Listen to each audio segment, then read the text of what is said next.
I woke up to my phone buzzing against my pillow, and I knew right away something was wrong. Not the kind of wrong where you're late for work, but the kind where your skin crawls for no reason you can name. My apartment was freezing even though the AC was off. I lay there, staring at the ceiling, listening to the distant hum of sirens and that stupid fridge that never shuts up. Usually, I roll out of bed and go straight for coffee, but today I just stayed there like moving would make things real. It was supposed to be a regular Tuesday. I'm Jason, 28, live alone, work mornings at Brooklyn Grind. Not the worst gig, just the usual stress of making rent, remembering to call my mom, and wondering if Matt will ever stop flaking on our bowling nights. Today, everything felt slower. I looked at my phone and saw a couple missed texts from Mom. "Call me when you get up," and "Do you want lasagna tonight?" The texts were hours old. I replied but got nothing back, which was weird. She usually responds with 3 emojis and a typo within seconds. I could hear coughing through the paper-thin walls, deeper and rougher than the usual old guy down the hall. I didn't want to look outside, but I forced myself. The first thing I noticed was the military van across the street, right in front of the bodega. It had been there since Sunday, but this time, 2 guys in camo stood outside, talking into radios and looking way too serious for a Tuesday. Nobody in the neighborhood paid them any mind, except for the streaks of red on their back bumper. Blood. There was no way it was paint. I made a mental note to text Matt. He always knew what was up, especially when it came to weird city stuff. But he hadn't answered my messages last night. I figured he was just hungover, or maybe still mad that I borrowed his hoodie and never gave it back. I checked my phone again. Still nothing from him. Still nothing from Mom. My daily routine felt like a joke. Brushed my teeth, threw on jeans that needed washing, burned my toast. The place smelled like chemicals, maybe bleach, maybe ammonia. I thought about airing out the apartment, but I didn't want to open the windows. Not today.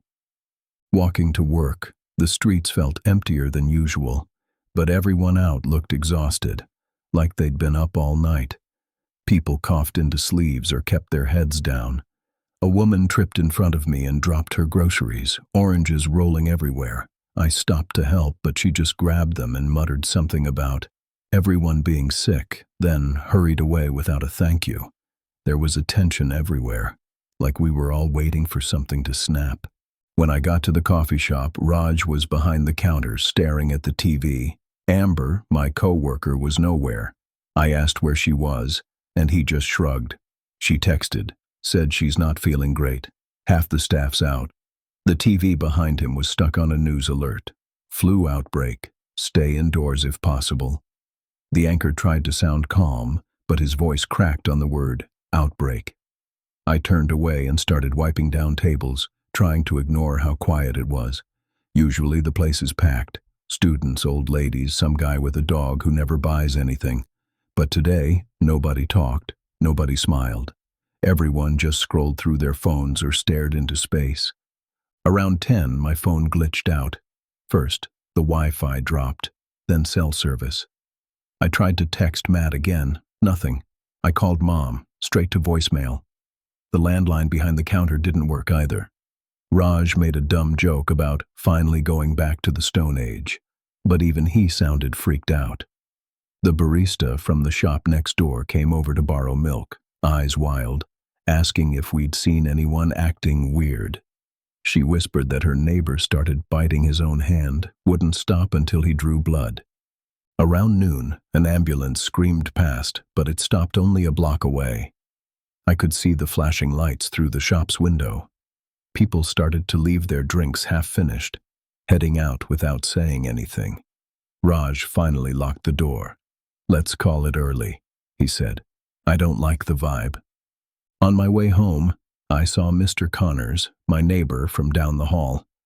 He's usually the friendliest guy, always offers to fix my bike, but today he was dragging his foot and his face was pale, eyes all cloudy like a dead fish. I tried to say hi, but he just stared straight through me. His shirt was ripped, and there was blood all down his arm. For a second, I thought he was going to say something. Ask for help, maybe. But he just shuffled away. I almost followed him, but I couldn't move. My stomach twisted. I knew deep down that if I went after him, I'd see something I couldn't unsee. Back in my apartment, I locked every single door, every window, even stuffed towels under the front door. I've never done that in my life, not even during a blackout. I tried calling Matt one more time, then Amber, then Mom. Nothing. The group chat was silent.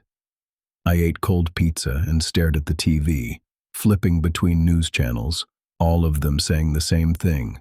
Stay inside. Wait for instructions. Don't panic. I tried to sleep, but I couldn't stop thinking about that blood on the military van, the weird smell in the apartment, Mr. Connors' blank eyes. My phone was dead. The city was silent, except for the sound of coughing somewhere down the hall. By midnight, I stopped pretending it was just another weird day. Something was happening, something big, and I was alone with it. No idea what was coming next. My stomach hurt from hunger and fear, but I was too wound up to eat.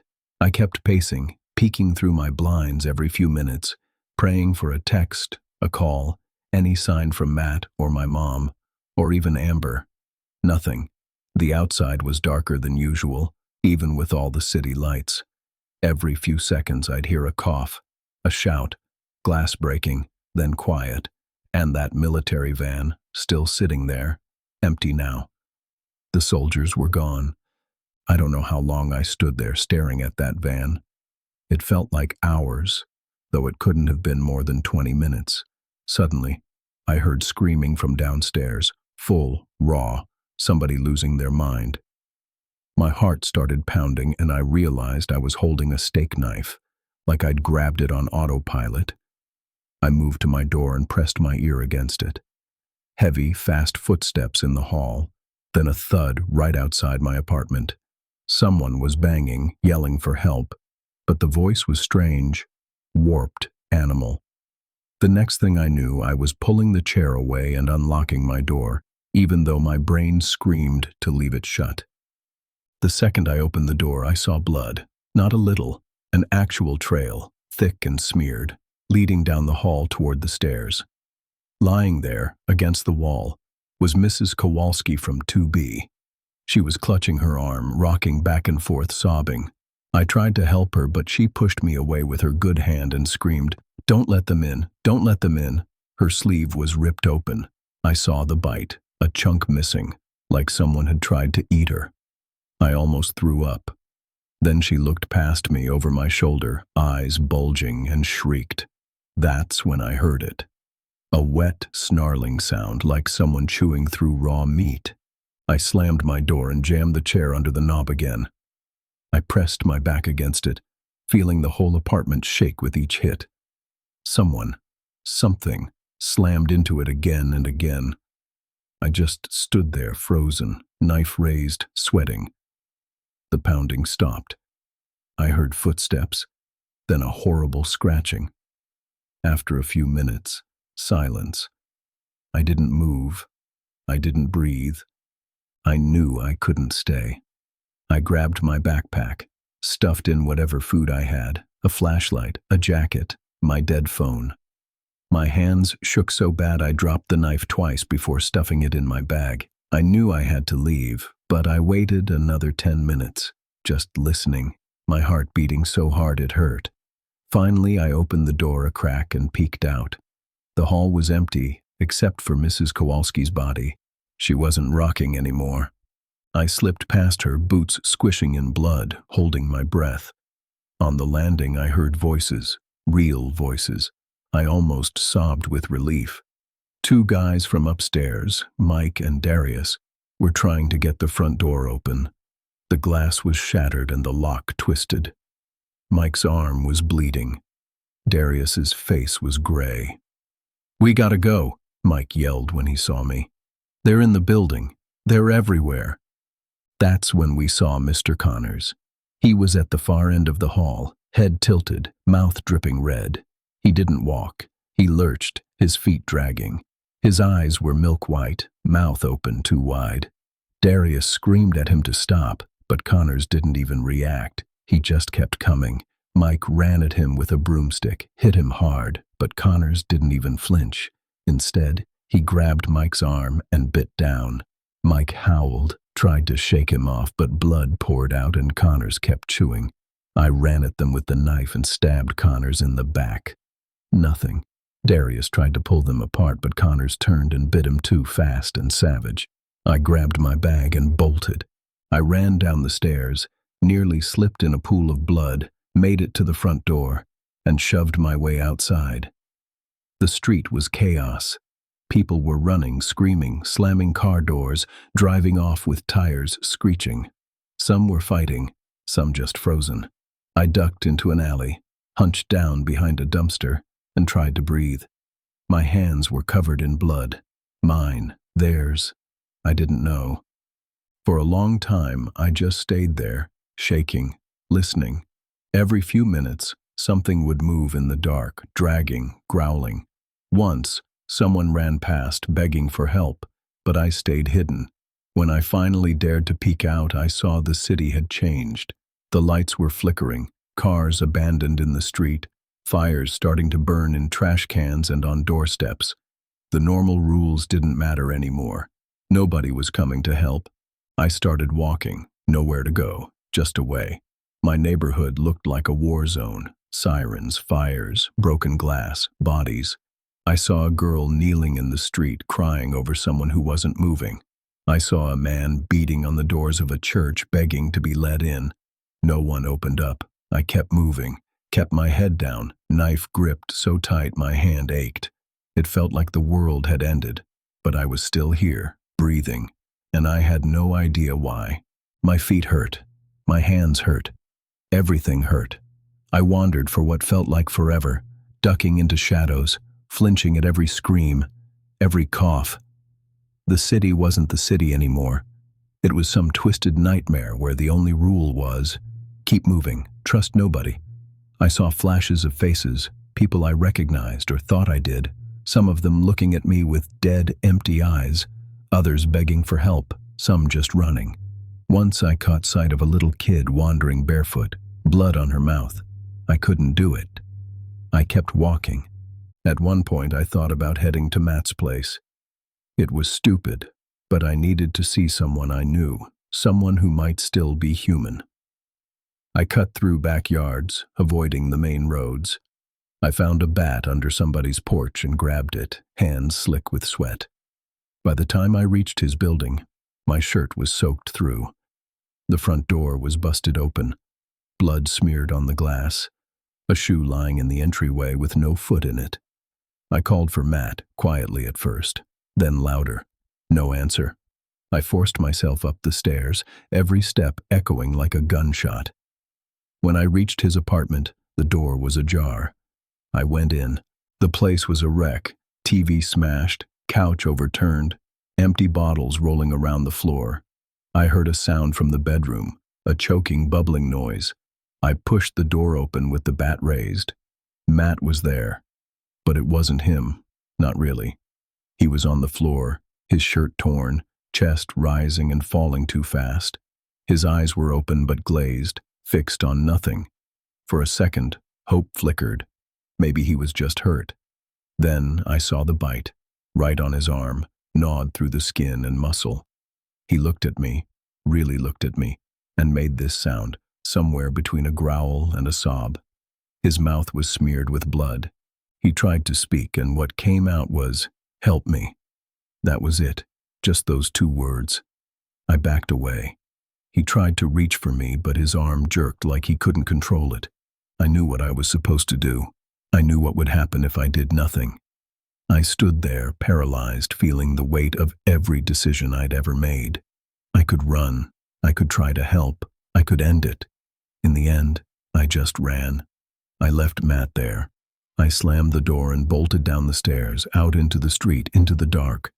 I kept going, not sure where, barely seeing through the tears and sweat. My old elementary school was up the block, and for some reason, I ran there, ducked into the gym through a broken window. It was quiet inside, like the end of the world hadn't hit yet. But that didn't last. After a few minutes, pounding started at the main door. Not just one person, a whole crowd.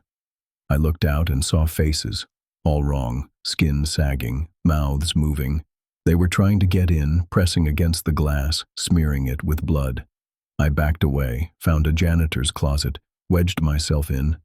I listened to the glass shatter, to feet dragging, to bodies stumbling through the halls. Somebody started crying nearby. Maybe another survivor, maybe not. Eventually I had to move. I made a break for it, bat in hand. I ran past two bodies. One moved, grabbed at my leg, but I kicked free. I found a window, smashed it, and crawled out, cutting my arm on the way down. I barely noticed. All I could think about was getting away from those things, those people who used to be people. My hands were shaking. I kept walking. At some point the sun started coming up. The city was burning. Sirens blared in the distance. Gunshots echoed off the buildings. Smoke drifted everywhere. I found an abandoned car, sat on the hood, and tried to catch my breath. My phone was still dead. My family was gone. My friends were gone. But I was still here, changed forever, knowing nothing would ever be normal again. The only rule now was survive, no matter what it cost. If you made it this far, you already know. When the world ends, there's no warning, no hero, just people making choices. Sometimes you save someone, sometimes you run, sometimes you just survive. If you want more stories like this, make sure you subscribe to Dark Whispers. And let me know in the comments what you would do on the first night everything changed.